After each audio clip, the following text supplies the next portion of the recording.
হিন্দু ধর্মে সৃষ্টি তত্ত্বকে কিভাবে দেখা হয় এটাকে নিয়ে আলোচনা করব আমরা।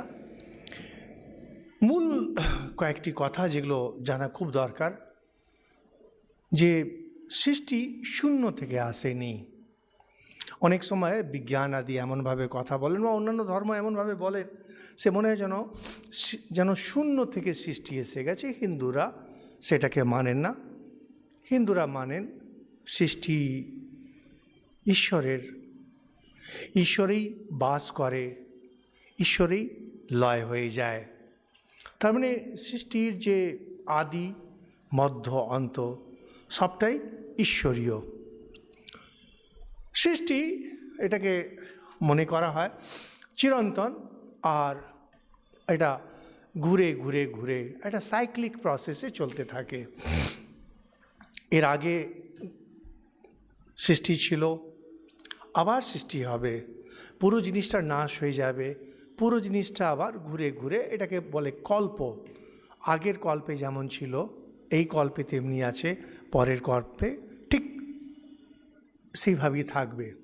তবে আমরা এখন যেখানে আছি, এই সৃষ্টিটাকে যখন আমরা নিতে যাব, একটা জিনিস যেটা বুঝতে হয় যে সৃষ্টির সময় বা সৃষ্টির আগে ঈশ্বর ছাড়া কিচ্ছু ছিল না। সেই জন্যে এই ব্যাখ্যা করা যে সৃষ্টি কিভাবে হলো, এটা অসম্ভব। আমরা অনেক সময় বলে থাকি, মানে অন্যান্য ধর্মেও বলে থাকেন, তার ইচ্ছা, ঈশ্বরের ইচ্ছায়। আমরা যখন বলি ঈশ্বরের ইচ্ছায় সৃষ্টি হয়েছে, তিনি ইচ্ছা করলেন, যেমন খ্রিস্টানিতে বলেন let there be light and there was light, তিনি ইচ্ছা করলেন। বক্তব্য এর অর্থ হয় আমাদের কাছে উত্তর নেই। হিন্দুরাও এভাবেই বলেন, আমাদের কাছে উত্তর নেই। কারণ যদি উত্তর থাকে, তার অর্থ হবে যে আপনি ঈশ্বরের মনকে জেনে গেছেন। ঈশ্বর কবে সৃষ্টি করলেন, কিভাবে সৃষ্টি করলেন, এটা আমরা জানতে পারি না, কারণ আমাদের মন ক্ষুদ্র মন। ঈশ্বরের মনের সামনে সেই উত্তরগুলো আমাদের কাছে নেই। হিন্দুদের মূল গ্রন্থ বেদ, বেদে সৃষ্টিকে বিভিন্নভাবে বর্ণনা করা হয়েছে, যেটাকে আমরা খুব সহজ করে যদি দেখি, তখন দুটি প্রার্থনা, একটি নাসদীয় সূক্ত আর এক পুরুষ সূক্ত, এই দুটিতে দুই প্রকার বর্ণনা।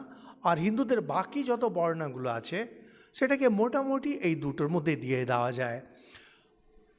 একটু আগেই যেমন বলা হলো যে বর্ণনা করা যায় না সৃষ্টি ঠিক ঠিক কীভাবে হলো, তাহলে এগুলো কেন? এগুলো ঠিক সৃষ্টির বর্ণনা করেন না। এনাদের উদ্দেশ্য হচ্ছে সেই আদি পুরুষ যেখান থেকে সৃষ্টি এলো, এই মন্ত্রগুলো দিয়ে তার উপাসনা করা, তার ধ্যান করা। যদি সেখান থেকে একটা সৃষ্টি তত্ত্ব বেরিয়ে আছে, সেটা একটা আলাদা জিনিস, কিন্তু উদ্দেশ্য হলো উপাসনা আর ধ্যান।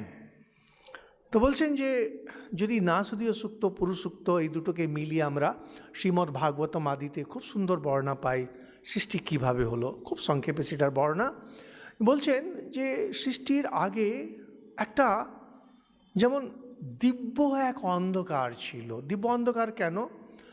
তখন অন্য কোনো কিছু ছিল না, ইন্দ্রিয় ছিল না যে জিনিসগুলোকে জানবে, মন ছিল না যে জিনিসগুলোকে জানবে।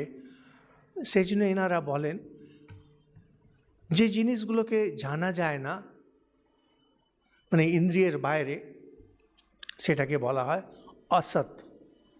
ইন্দ্রিয় দিয়ে যেগুলোকে জানা যায় সেটাকে বলা হয় সৎ। নাসদীয় সূক্তে যখন প্রথমে বলেন, এটা দিয়েই শুরু করেন, তখন অসৎ ছিল না, তখন সৎ ছিল না। ইন্দ্রিয় দিয়ে যে কোনো কিছু বা মন দিয়ে কোনো কিছুকে জানা যাবে তা ছিল না। তাহলে কি পরিষ্কার করে বলা যাবে যে ইন্দ্রিয় মনের বাইরে কিছু ছিল? না, সেটাও বলা যাবে না। এটা একটা বিরাট বড় বিষয়। এখানে আমরা খুব সংক্ষেপে এটা বলতে পারি। অর্থটা হলো কি ছিল বলা যায় না, একমাত্র ঈশ্বরই ছিলেন। এখন তিনি যে কোনো কারণে তিনি ইচ্ছা করলেন সৃষ্টি হোক। এই ইচ্ছাটা তিনি কেন করলেন আমাদের জানা নেই, কারণ যদি আমরা বলতে পারি সৃষ্টিটা কেন হয়েছে, তার মানে আমরা ঈশ্বরের মনকে জেনে গেলাম। তাই বলেন এই যে সৃষ্টি, এর দুটি রূপ রয়েছে। একটাকে বলেন পারা, একটাকে বলে অপরা। পারা মানে শ্রেষ্ঠ, অপরা মানে ছোট। সেই ঈশ্বর দুই প্রকার হয়ে গেলেন, এক চৈতন্য রূপে, এক জড় রূপে।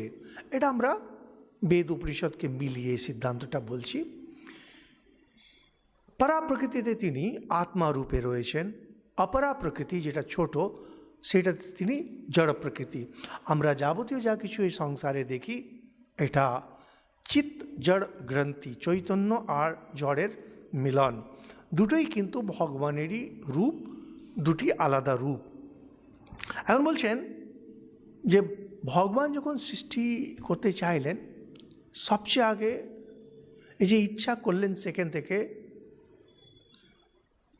প্রকৃতির জন্ম হয়ে গেল। সেই ভগবান তিনি এখন প্রকৃতি রূপে যিনি সৃষ্টি করবেন, এই প্রকৃতি রূপটা কি বলেন? সত্ত্ব, রজ, তম। এই তিনটে জিনিসের, এই তিনটে যে গুণ, এটা পিওর কোয়ালিটি, পিওর গুণ, সত্ত্ব, রজ, তম, এই তিনটি উৎপন্ন হলো। সেখান থেকে সমস্ত সৃষ্টি বেরিয়েছে। জগতে যা কিছু আছে সমস্ত সব কিছু সত্ত্ব, রজতম মিলে। আমাদের শরীর, আমাদের মন আর জিনিসপত্র, জগতে যা কিছু আছে সব কিছু সত্ত্ব, রজতম। শুধু আত্মা এর বাইরে। এই সত্ত্ব, রজতম তিনটে সবসময় একসঙ্গে থাকে আর সবসময় চেষ্টা করে কিভাবে এক অপরকে দাবিয়ে রাখবে। ফলে কী হয়, কোনো মানুষ একসময় তামসিক হতে পারে, কিন্তু চেষ্টা করলে সে সাত্ত্বিক হয়ে যায়। তামসিক হলে সে একটু তার মধ্যে আলস্য ভাব, নিদ্রার ভাব এগুলো বেশি থাকে। সাত্ত্বিক যখন হয়ে যায় তখন তার ভেতরে জ্ঞানের প্রতি স্পৃহা, সুখের প্রতি স্পৃহা এগুলো বেড়ে যায়। তো এখন যখন ভগবান এই সত্ত্বরজতম সৃষ্টি করলেন, এখন এরপরে যেন বলেন মহাকারণের সৃষ্টি। মহাকারণ, কারণ এবার একটা বোঝা যাচ্ছে যে কিছু একটা আছে। তার মানে যদি একটা কল্পনা করা যায় যে কোনো একজন মন আছে, তিনি বোঝার চেষ্টা করছেন কিছু আছে কি না, তিনি দেখতে পারবেন, কারণ প্রকৃতি এসে গেছে। পুরাণ আদিতে বর্ণনা করেন যে তখন অন্য কোনো কিছু ছিল না, সৃষ্টি যেখান থেকে বেরোবে সেই পুরো জিনিসটা কারণ রূপে। কারণ দুটো অর্থ হয়, কারণ মানে কজ, যেখান থেকে সমস্ত কার্য কারণ। কারণের আরেকটি অর্থ হয় জলের অর্থে বলেন, তো ওইটাকে জলও বলে, নার। তো বলছেন ভগবান এই সব কিছুর পারে, ভগবান এগুলো সব কিছুর ওপরে। সেই জন্যে পুরাণ আদিতে বর্ণনা করেন ওই যে কারণ, যেখান থেকে সমস্ত সব কিছু বেরিয়েছে, সেই কারণ যেন জলের মতো। যখন সৃষ্টি নেই, কিছু নেই, কিন্তু সৃষ্টি প্রক্রিয়া শুরু হয়ে গেছে, সেই জল, সেই জলের উপরে ভগবান শুয়ে আছেন। আপনারা ছবি দেখে থাকবেন কিভাবে ভগবান বিষ্ণু ক্ষীর সাগরে শুয়ে আছেন। এটা এই রূপের কল্পনা, এর অর্থ যে ওই যে জল, সেখান থেকে সমস্ত সৃষ্টি। এটা বাস্তবিক জল না, এটা এনারা বলতে চাইছেন এই যে সত্ত্ব, রজতম, এই তিনটি মূর্ত রূপে যেটা হয়ে রয়েছে, এটা সমস্ত সৃষ্টির কারণ। সেই কারণের ওপরে রয়েছেন সেই ভগবান। সাধারণ মানুষ এত কথা বুঝতে চায় না, সেই জন্য খুব সহজে এই বর্ণনাগুলো করে দেওয়া হয়েছে। এখন যখন এই অবস্থায় যখন চলে এলেন, তখন ভগবান যিনি নির্গুণ নিরাকার, তিনি এবার সগুণ সাকার রূপে যারা যোগী তাদের সামনে আসতে পারেন। তার মানে তখন যদি কোনো যোগী থাকে, তিনি যদি ধ্যান, ধারণা, তপস্যা করেন, ভগবানকে তিনি এবার সগুণ সাকার রূপে দেখতে পারেন। এখন ভগবান সেই জলের উপরে শুয়ে আছেন, সেই জন্য তার নাম হলো নারায়ণ, জলের উপরে বাস। এটা আসলে কিন্তু বাস্তবিক জল না, এটাকে নিয়ে অনেক সময় লোকেদের একটা মনে একটা ভাব আসে, এটা কারণ, যে যেখান থেকে সমস্ত সব কিছু বেরিয়েছে, সেটার উপরে ভগবান বলে এটাকে বলা হয় নারায়ণ। নার যেটা তার আয়ন, বাস যেখানে। এখন এই নারায়ণ হিন্দু ধর্মে ভগবান সৃষ্টি সরাসরি করেন না, তিনি শুধু ইচ্ছা করেছেন। এখন প্রকৃতি এসে গেছে, সত্বরজতম এসে গেছে, সৃষ্টি প্রক্রিয়া শুরু। সেই শুদ্ধ চৈতন্য নির্গুণ নিরাকার যিনি, তাকে যখন এবার প্রকৃতি, যেটাকে মায়াও বলা হয়, শক্তি বলা হয়, তার মাধ্যমে যখন দেখি, আর যখন তাকে আমরা দেখছি তিনি সৃষ্টি করছেন, তাকে এবার ব্রহ্মা রূপে দেখা যাচ্ছে। তো এটাকে খুব সুন্দর কাব্যিক রূপে বর্ণনা করেন যে ভগবান প্রথম সৃষ্টি করলেন ব্রহ্মাকে, সেটা বলা হয় প্রজাপিতা। তিনি সমস্ত সব কিছুর পিতা, পিতামহ শব্দটা রয়েছে, তিনি সৃষ্টি করেন। আসলে ব্রহ্মা ভগবান থেকে আলাদা কিছু নন, সেই ভগবান সেই প্রকৃতির মাধ্যমে যখন দেখা দেন স্রষ্টা রূপে, আমরা তখন তাকে ব্রহ্মা বলি। এই ব্রহ্মা তিনি প্রথমে বুঝলেন না আমি কেন আছি, তখন তিনি শুনলেন তপস্যা করো।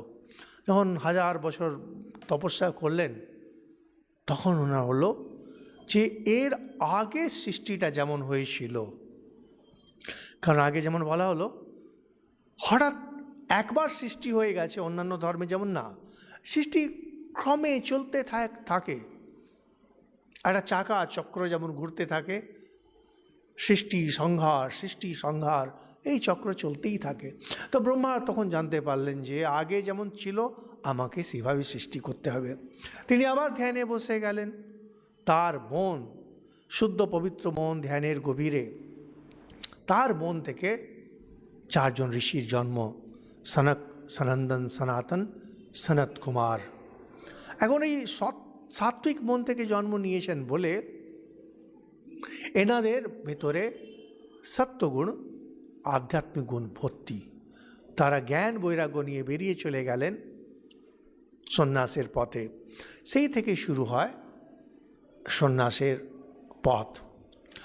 ব্রহ্মা এতে একটু অসন্তুষ্ট হলেন যে তার পুরো পরিশ্রম বৃথা হলো, কারণ সংসার বৃদ্ধি হলো না। তখন তার মনে যে একটু ক্রোধ হয়েছে, তিনি আবার সৃষ্টি করতে শুরু করলেন মন থেকে।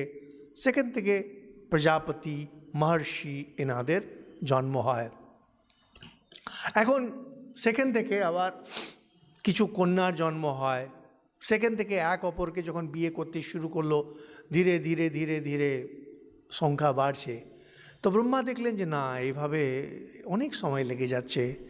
তখন তিনি নিজেকে 2 ভাগে বিভক্ত করলেন, তাতে হয়ে গেলেন পুরুষ আর নারী। আর এটাকে বললেন মনু শতরূপা।